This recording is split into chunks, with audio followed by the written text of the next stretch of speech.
Ladies and gentlemen, how to trust God when life feels unfair. Let me begin with a question that's going to hit close to home. Trust is one of the most talked about concepts in the Christian faith, but it's also one of the most difficult to live out, especially when life takes a turn you never expected.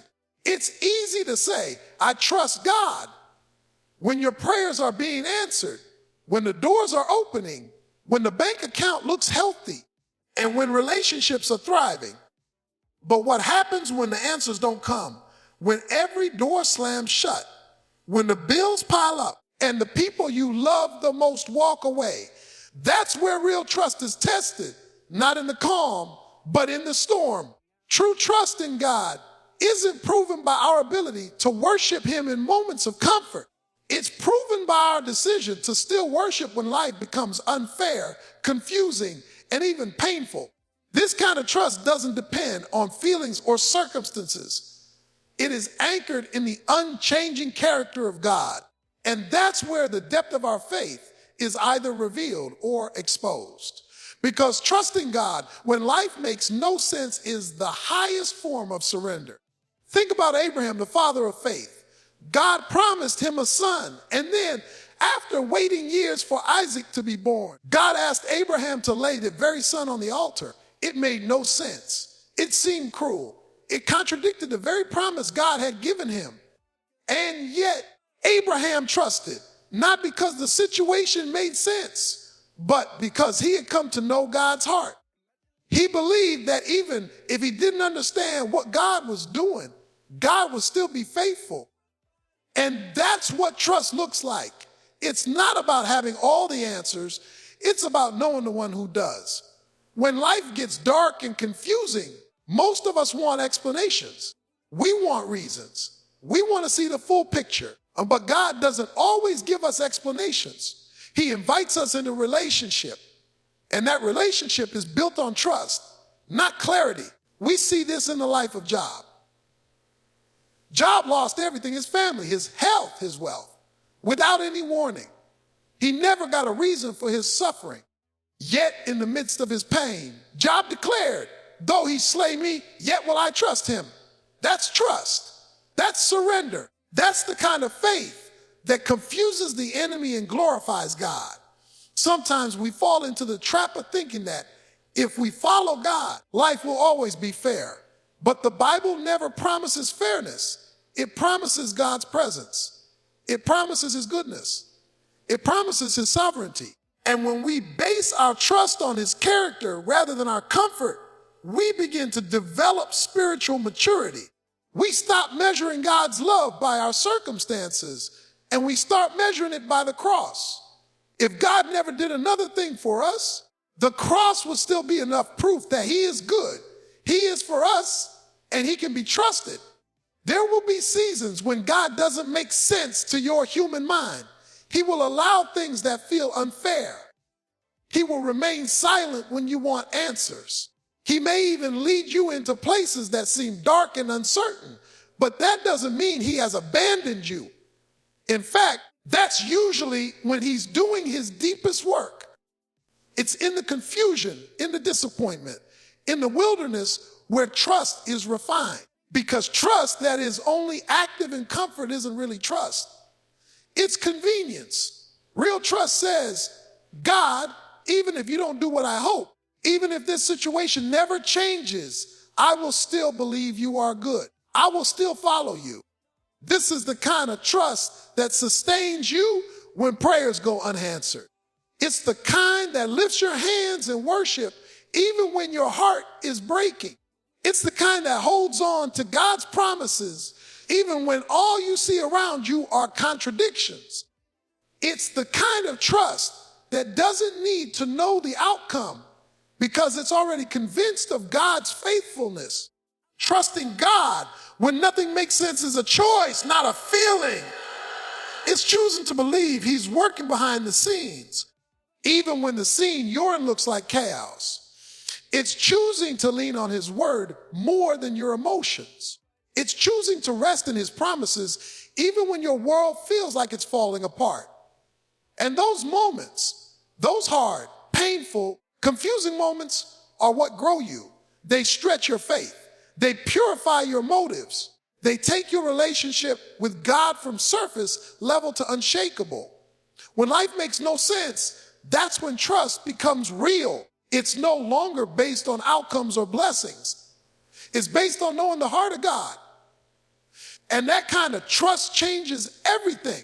It frees you from fear. It gives you peace in uncertainty. And it allows you to walk through unfair seasons with confidence, knowing that even when life is unfair, God is still faithful. Waiting is one of the hardest things in the Christian life. When you're in a season of uncertainty, when prayers seem unanswered, and when life keeps throwing setbacks your way, it's easy to start wondering if God has forgotten you. The silence can be deafening. The delay can feel like a denial. But the truth is, God's delays are never without purpose. He is never late, never distracted, never caught off guard. Just because he hasn't moved in your timing doesn't mean he's not working. His delays are not denials. They are divine pauses designed to shape, prepare, and position you for something greater than you could imagine. Think about Joseph. God gave him a dream as a teenager, showing him a future of leadership and influence. But instead of stepping into that destiny right away, Joseph was betrayed by his brothers, thrown into a pit, sold into slavery, falsely accused, and locked away in prison for years. It would have been easy for Joseph to believe that God had abandoned him. But what looked like a delay was actually a setup. Every painful moment, every injustice, every disappointment was preparing Joseph for the very place God had destined him to be. By the time Joseph stood before Pharaoh and was promoted to second in command over Egypt, he had not only the position, but the maturity and wisdom to handle it. God wasn't punishing Joseph by delaying the promise. He was preparing him. Job faced a different kind of delay, the delay of relief. He lost everything in a matter of moments, his children, his wealth, his health, and then he waited. He waited in pain, in confusion, and in deep grief. His friends misunderstood him. His wife told him to give up. And God was silent for a long time, but God had not turned his back on Job. He was allowing Job's story to become a testimony. When God finally responded, he didn't just restore Job. He blessed him with double what he had lost. The delay was real. The suffering was painful. But the outcome brought greater glory and a deeper revelation of who God is. Lazarus' story shows us something powerful about timing. When Lazarus was sick, his sister sent word to Jesus, expecting him to come right away. But Jesus delayed. In fact, he stayed where he was for 2 more days. By the time he arrived, Lazarus was already dead. From the outside, it seemed like Jesus had come too late. The situation was over. But Jesus had something greater in mind. If he had come earlier, he would have healed a sick man. But because he waited, he raised a dead man. The delay led to a greater demonstration of his power. The pain of the wait gave way to a miracle that no one could deny. God's timing rarely matches ours. We live in a world that moves fast. We want instant answers, immediate breakthroughs, and quick fixes. But God operates on a different timetable. He is eternal. He sees the end from the beginning. What feels like a long delay to us is just a moment in his divine plan. And while we're focused on the outcome, God is focused on our development. He's working behind the scenes, aligning people, circumstances, and even our own hearts for what's to come. If he gave us everything we asked for, exactly when we asked for it, we wouldn't be ready for it. His delays are protection, not punishment. Sometimes the delay is about growing our faith. It teaches us to depend on God, not just when things are going well, but when we can't see what's ahead. It trains us to hold on to his promises, even when our circumstances contradict them. Faith that only works on a schedule isn't real faith. True faith trusts that even in silence, even in waiting, God is good and he is working. Other times, the delay is about timing in the world around us. Maybe the job you've been praying for isn't ready yet. Maybe the people you'll need in your next season are still being positioned. Maybe the platform God is preparing for you needs time to be built.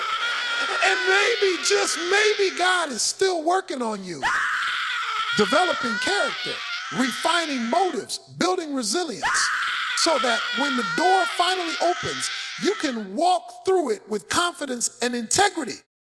The enemy wants you to believe that delay means denial. He whispers lies in the waiting room, trying to convince you that God has said no, when all God has said is not yet. But don't confuse silence for absence. Don't confuse waiting for abandonment. God is closer than you think. He's watching, he's listening, and he's preparing something better than you've prayed for. Sometimes the greatest breakthroughs come after the longest waits. Sometimes the most powerful testimonies are born out of the deepest struggles. And sometimes the most unfair seasons are the very ones God uses to lift you to a level you never imagined. That's why it's so important not to give up in the delay. Keep believing, keep praying, keep trusting. Because God is never late, and his timing is always perfect, even when it doesn't feel fair.